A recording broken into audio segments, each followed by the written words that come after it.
The show is about a teacher named Jack Griffin who has kind of fallen from grace. He was a professor at Harvard, and he had grown up in Toledo and kind of made it big time as a philosophy teacher.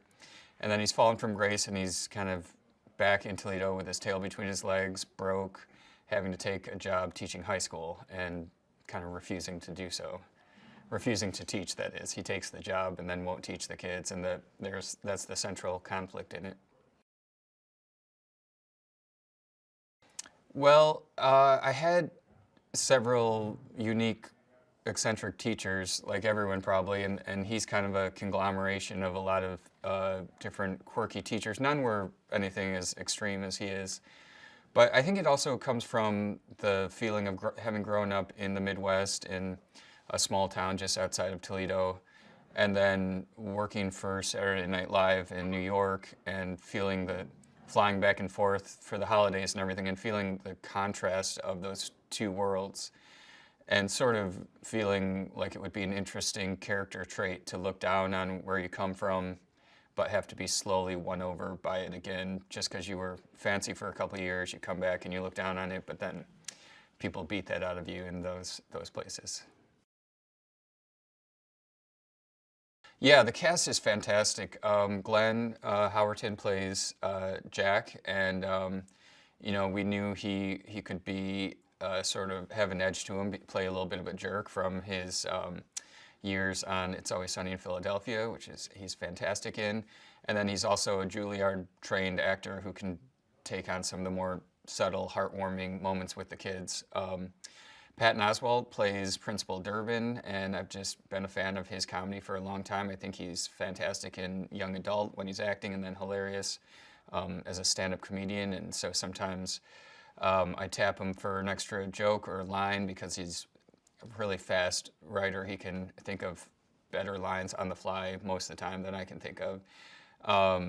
And then the three teachers that befriend the lead character, Jack, are Mary, Steph, and Michelle. They're played by Mary Sohn, Lyric Lewis, and Jean Villepique, who are all fantastic. They all come from backgrounds in the Groundlings and Second City, so they can improvise. They kind of play off each other really well and are really loose and funny.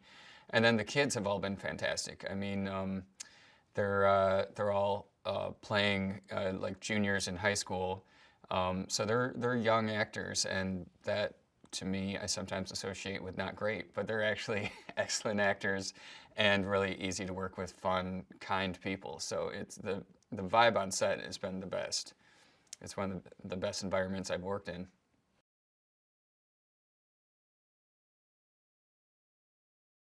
Yeah, there's this air of unpredictability and almost violence in how he enters.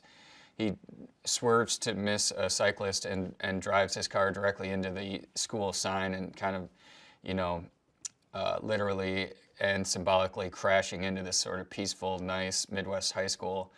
He gets out of his car and almost gets in a fight with the cyclist, pulling a crowbar out of the back of his car almost without hesitation, like he's always ready for a fist fight. And then that crazy person walks directly into class, still with the crowbar, and throws it on the desk. And so it was, we were playing a little bit with the uncomfortableness of like, is this guy going to, are these kids safe? And but keeping it light enough that you can tell it's a comedy. But yeah, there's supposed to be this edge of like, what is about to happen? What is this year going to be for these guys? And they're just stone-faced and silent for the first 5 minutes of the show or so as they process this guy. And then as the episodes go on, they challenge him and push him in different ways.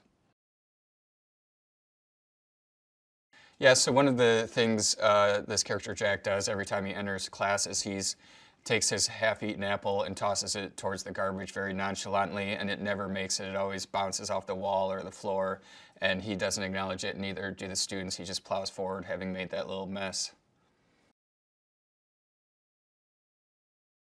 I'm really excited for them to kind of discover the layers of this character with us, the main character Jack, as we go, as well as introducing them to a lot of the rest of the cast. I was excited that for being a big NBC sitcom, we were able to cast a lot of people who may not be household names yet, especially the kids who are, just so fantastic, so talented, and I think anytime I've shown it to friends or just in talking to the crew, they all have a different favorite one, and I hope viewers will get into that and fall in love in the same way that we have with these actors. Coach is played by Charlie McCracken, who's a very talented writer and actor. So we initially had hired him as a writer, and then he was doing this character of Coach so funny at the table reads that NBC was like, so that's your guy probably, right? And we didn't even look further. He's just so talented. So he is in the writer's room all day, and then on days like today, he'll run off, get makeup put on, and play the coach. Get his Wisconsin accent up from 50% to 80%, and then he's in character. The mascot, as Paula Pell's character Helen loves to tell people, is named Pam. And Jack points out that if it's a ram, then it should be male. Rams are all male. And Helen points out that Pam is a trans ram. And so it's a very woke mascot.